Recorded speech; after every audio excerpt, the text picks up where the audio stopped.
Kabilang mga pagkilos naman ang ginawa ng ilang grupo, mga kabombo, kaugnay doon sa naging hakbang ng Kongreso yan sa pondo ng Philippine Health Insurance Corporation. At yung zero subsidy para sa PhilHealth ay kinundinangayan ng ilang grupo at ilang ekonomista mismo ay nangalampag. Alamin natin yan sa nakalap na impormasyon. Diyan sa lungsod ng Maynila, nandyan si Bombo John Flores.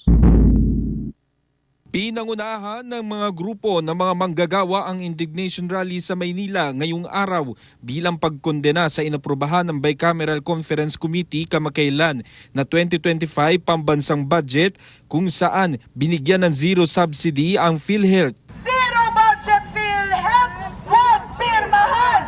Zero budget PhilHealth, huwag pirmahan! Ayon kay dating Department of Finance Undersecretary Shelo Magno, ang ginagawa ngayon ng Kongreso sa PhilHealth ay nagpapahiwatig-anya ng panggigipit dahil lang umano nais ng mga kongresista punan ng kanilang pansariling pangangailangan tulad ng pagmudmod ng mga ayuda at paggasta sa mga ito. Tayong mga manggagawa, tayong mga mamamayan ay patuloy na nagbabayad ng tax natin.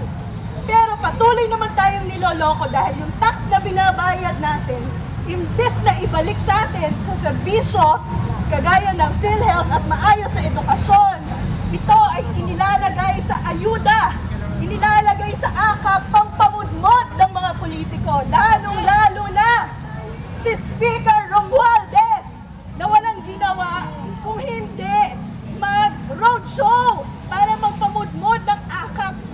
So yung kinikita natin, yung pinagpapagura natin, yung tax na binabayad natin na pupunta para sa patronage politics, nakakawala po ng dignidad. Nanawagan rin ang mga manggagawa ng veto, restore at reform kung saan pinapavito nila kay Pangulong Ferdinand Bongbong Marcos Jr. ang niratipikahan na bersyon ng BICAM na national budget. Sigaw nila, ibalik ang subsidiya sa PhilHealth.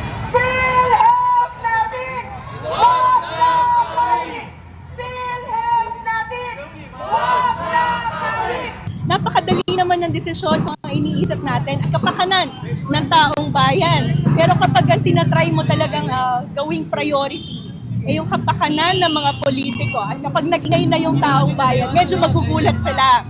So welcome po natin ngayon itong muling pag-iisip ng Malacanang at sana sumama na rin ang Kongreso at Senado na mag-reflect at Sigaw din ng mga ito na magbitiw sa pwesto ng liderato ng Department of Health at PhilHealth si Secretary Ted Herbosa na siyang chairman ng PhilHealth Board at nangalampag na gamitin ang sobra-sobrang pondo ng PhilHealth. Para sa Bombo Network News, Bombo John Flores nag-uulat para sa #1 and most trusted radio network in the country, Bombo Radio Philippines. Basta Radio, Bombo!